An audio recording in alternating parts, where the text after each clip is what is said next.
Yes students, welcome to AD knowledge house magic. Students, आज हम पढ़ेंगे बिजनेस स्टडी का चैप्टर 4 प्लानिंग। प्लानिंग में आज का हमारा टॉपिक है features of planning.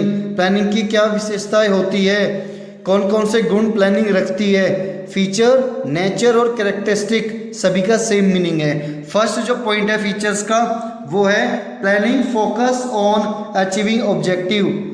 Means planning का जो फोकस होता है वो किस पे होता है, ऑब्जेक्टिव को अचीव करने पे होता है। Planning start with the determination of objective. Planning start ही किससे होती है, ऑब्जेक्टिव को डिटरमाइन करने से। सबसे पहले हम अपना उद्देश्य निर्धारित करते हैं, वहीं से हमारी प्लानिंग स्टार्ट हो जाती है। फिर उस उद्देश्य को अचीव करने के लिए हम प्लान तैयार करते हैं, पॉलिसीज तैयार करते हैं, प्रोसीजर तैयार करते हैं, स्टेप डिसाइड करते हैं। अंडरस्टूड। सो प्लानिंग जब स्टार्ट होती है तो किसके साथ होती है, डिटर्मिनेशन ऑफ ऑब्जेक्टिव के साथ होती है। इसलिए हम कह सकते हैं कि प्लानिंग का सारा फोकस किस पे होता है, ऑब्जेक्टिव को अचीव करने पे होता है। हम लोग अपने उद्देश्य को, फॉर एग्जांपल हमें फर्स्ट डिवीज़न में आनी है, 12th में लाना है कि हमें फर्स्ट आना है 12th क्लास में, तो ये हमारा क्या हो गया, ऑब्जेक्टिव हो गया। उस ऑब्जेक्टिव को ध्यान में रख के हम सारी प्लानिंग करेंगे कि हमें पूरे साल कैसे पढ़ना है, कितनी देर पढ़ना है, पहले कौन सा सब्जेक्ट पढ़ना है, ये सब हम क्या करेंगे, प्लानिंग। इसलिए हम कहते हैं कि planning focus on achieving objective और planning contribute to objective. Second point है planning is a primary function of management. Planning हमारा प्राइमरी और फर्स्ट फंक्शन है किसका, मैनेजमेंट का।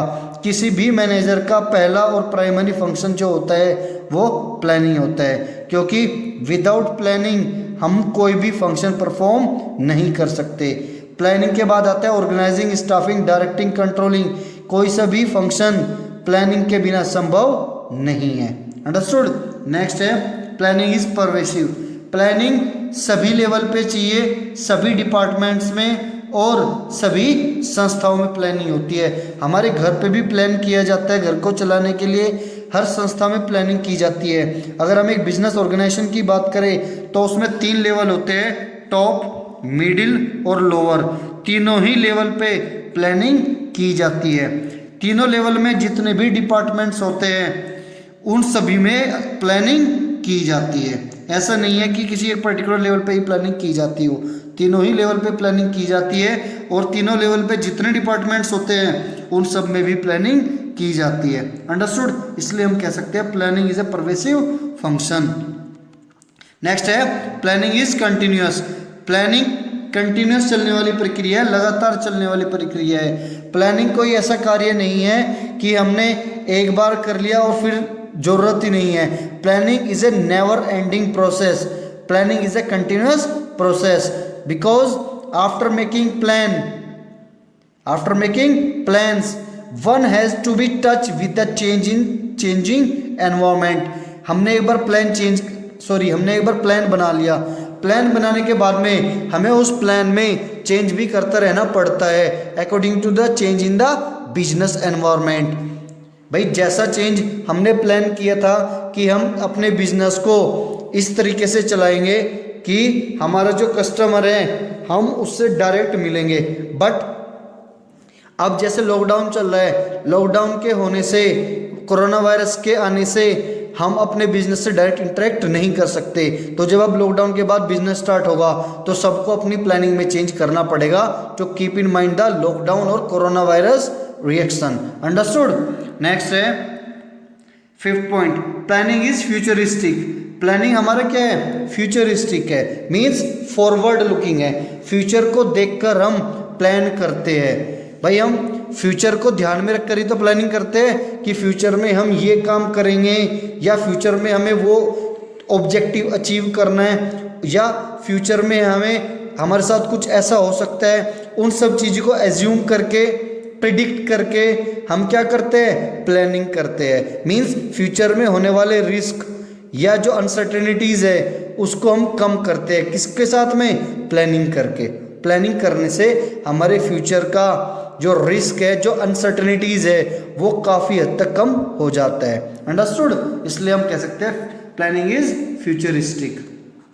नेक्स्ट है planning involve decision making. Planning के अंदर क्या होता है, डिसीजन लिए जाते हैं। डिसीजन कैसे?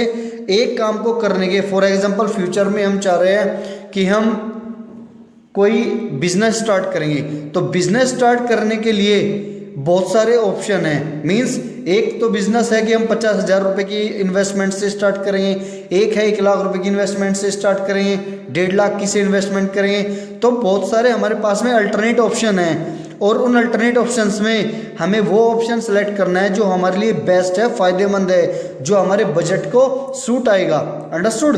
तो ये हम कह सकते हैं कि प्लानिंग इन्वॉल्व्स डिसीजन मेकिंग, क्योंकि बहुत सारे अल्टरनेटिव ऑप्शंस में से हमें बेस्ट ऑप्शन और अल्टरनेटिव सेलेक्ट करना है। अंडरस्टूड?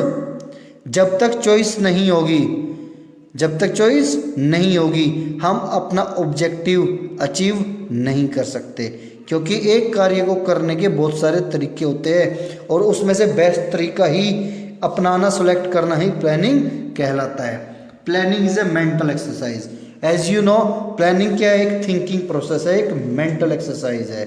इसमें सिर्फ सोचने का कार्य होता है, करने का, एग्जीक्यूट करने का नहीं होता। प्लानिंग की जाती है एज्यूम करके, प्रिडिक्ट करके फ्यूचर को। अंडरस्टूड? एनवायरनमेंट की स्कैनिंग करके हम लोग बैठ के सोचते हैं, प्लानिंग करते हैं कि फ्यूचर में जो समस्याएं है उससे कैसे ओवरकम करेंगे, या जो अनसर्टेनिटीज़ आ सकती है फ्यूचर में उसको कैसे ओवरकम करेंगे, या जो हमने ऑब्जेक्टिव सेट किया उसको कैसे कैसे अचीव करेंगे। That is planning. तो प्लानिंग टोटली क्या है? हमारे ब्रेन से होने वाली एक्सरसाइज है, मेंटल एक्सरसाइज है। नेक्स्ट टॉपिक है हमारा लिमिटेशन ऑफ प्लानिंग। प्लानिंग की भी कुछ खामियां हैं, मीन्स कुछ ऐसी चीज़ें हैं जो उसके अंदर नुकसानदायक है। Understood? Limitation of planning. Planning leads to rigidity. Planning क्या है? बहुत ज़्यादा रिजिड है, कठोर है। कारण देखिए, प्लानिंग लीड्स टू रिजिडिटी में क्या है? प्लानिंग एक बार बन जाता है जब प्लान, तो उसमें चेंज करने में बहुत दिक्कत आती है। अंडरस्टूड? आपको पता है जब हम प्लानिंग कर लेते हैं तो उसे चेंज करने में बहुत दिक्कत आती है, इसलिए हम कह सकते हैं कि प्लानिंग क्या है? रिजिडिटी है। एक बार जब मैनेजर प्लान बना लेता है तो वो उसको चेंज करते हुए उसे काफ़ी दिक्कत महसूस होती है। चेंज क्यों करना पड़ता है? क्योंकि हमारा जो बिजनेस एनवायरनमेंट है वो टाइम टू टाइम चेंज होता रहता है, सर्कमस्टेंसेस चेंज होती रहती है। अगर हम बिजनेस के अकॉर्डिंग अपने प्लान में चेंज नहीं करेंगे तो हम अपने ऑब्जेक्टिव को अचीव नहीं कर पाएंगे। इसलिए ये कहा जाता है कि जो मैनेजर होता है वो एक बार प्लान बना लेता है और उसके बाद उसे चेंज करने में कंफर्टेबल महसूस नहीं करता। इसलिए कह सकते हैं कि planning leads to rigidity. Rigidity मतलब कठोर होता है, चेंज करना इसमें मुश्किल होता है, डिफिकल्ट होता है। Planning may not work in dynamic environment. Planning is based on anticipation of future happening, and since future is uncertain dynamic, so the organization need to adapt itself to change. However planning can not foresee the future events effectively. हम ये कह सकते हैं कि जो हमारा future है वो अनसर्टेन है। सभी को पता है कि फ्यूचर क्या है? अनसर्टेन, अनिश्चित। फ्यूचर का किसी को नहीं पता कि क्या होगा। हम सिर्फ फ्यूचर को एज्यूम करके, प्रेडिक्ट करके अपनी प्लानिंग करते हैं। तो हम ये कह सकते हैं कि जो हमारा बिजनेस एनवायरनमेंट है, फ्यूचर में क्या होने वाला है उसमें कुछ भी कहा नहीं जा सकता। जैसे अभी लॉकडाउन आ गया, कोरोना वायरस की वजह से लॉकडाउन हो गया, तो सभी बिजनेस ऑर्गेनाइजेशन का जो प्लान है वो रखा रह गया, मींस प्लानिंग वहाँ फेल हो गई। तो हम ये कह सकते हैं planning may not work in dynamic environment. Corona virus और लॉकडाउन बेस्ट एग्जांपल है इस सेकंड पॉइंट का, कि जो हमारे फ्यूचर में आने वाली समस्या है उसमें हमारी प्लानिंग फेल हो जाती है। क्यों? क्योंकि डायनेमिक एनवायरनमेंट होता है बिजनेस का। नेक्स्ट है प्लानिंग रिड्यूस क्रिएटिविटी।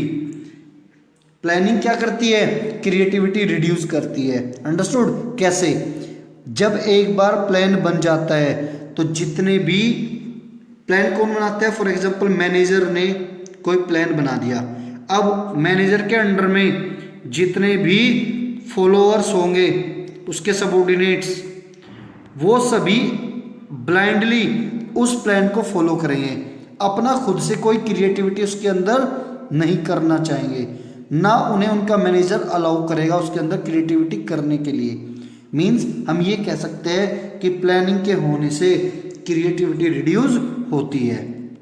एक बार प्लान बन जाता है तो ब्लाइंडली उसको फॉलो किया जाता है टिल द लास्ट टाइम, जब तक का उसका ऑब्जेक्टिव अचीव नहीं होता।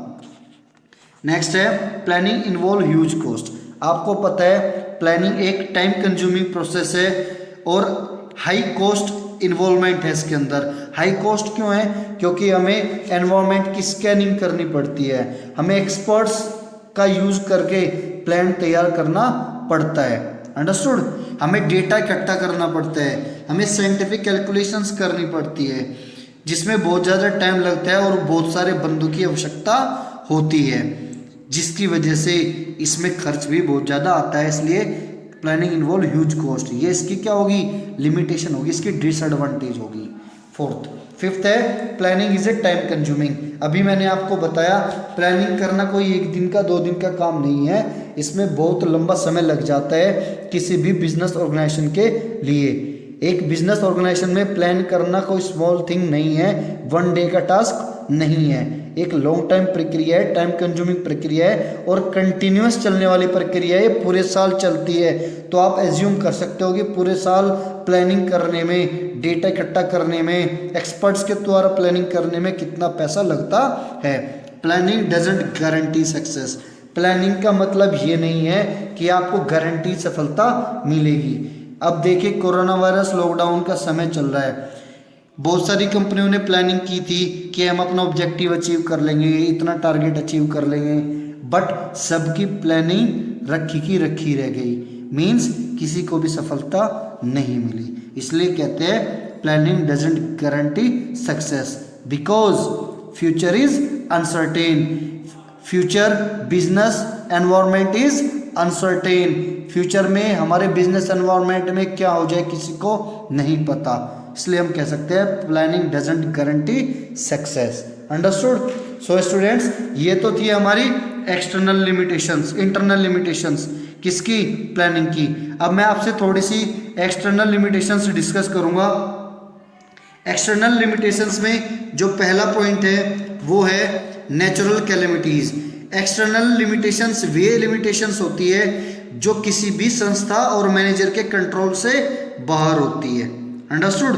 नेचुरल कैलेमिटीज मतलब आपदा, भूकंप, फ्लड, फेमाइन, ये सब चीज़ें हमारी कंट्रोल से बाहर है। इस केस में भी अगर भूकंप आ जाए, बाढ़ आ जाए, सूखा आ जाए तो सबकी प्लानिंग फेल हो जाती है। ये क्या होगी? इसकी एक्सटर्नल लिमिटेशन जो हमारे कंट्रोल से बाहर है। नेक्स्ट है चेंज इन कॉम्पिटिटर पॉलिसी। हमारे कॉम्पिटिटर की पॉलिसीज में कोई चेंज हो गया।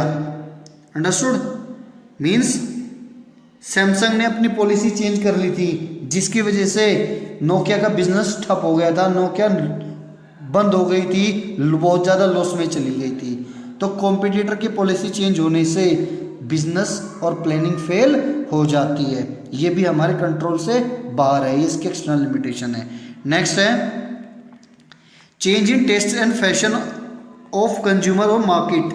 जब हमारे कस्टमर का, कंज्यूमर का, मार्केट का टेस्ट प्रेफरेंस चेंज हो जाता है, ट्रेंड फैशन चेंज हो जाता है, उस केस में भी प्लानिंग फेल हो जाती है।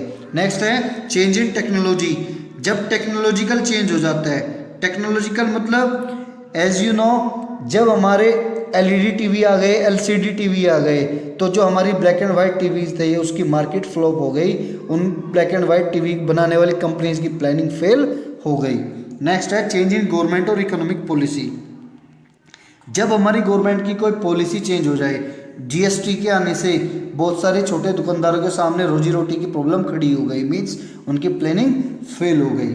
तो जब गवर्नमेंट के रूल रेगुलेशन पॉलिसी चेंज होती है उसमें भी प्लानिंग फेल हो जाती है। ये जितने भी पॉइंट्स हमने डिस्कस किए अभी, ये सारे एक्सटर्नल लिमिटेशंस थी, मीन्स ये किसी भी मैनेजर के कंट्रोल से बाहर की चीज़ें हैं। जो ये पॉइंट्स हमने पढ़े, ये 6 के 6 पॉइंट्स कुछ हद तक मैनेजर के कंट्रोल में होते हैं। अगर मैनेजर प्रॉपर प्लानिंग करे तो कुछ हद तक इन पॉइंट से ओवरकम कर सकता है, बट एक्सटर्नल जो हमारी लिमिटेशंस है वे टोटली आउट ऑफ कंट्रोल होती है किसी भी मैनेजर के और बिजनेस ऑर्गेनाइजेशन के। सो स्टूडेंट्स, आशा करता हूँ आज का सेशन आपको काफ़ी अच्छे से समझ आया होगा। आप मेरे इस सेशन को लाइक करना ना भूलें, अपने फ्रेंड्स के साथ में शेयर करना ना भूलें। Thank you.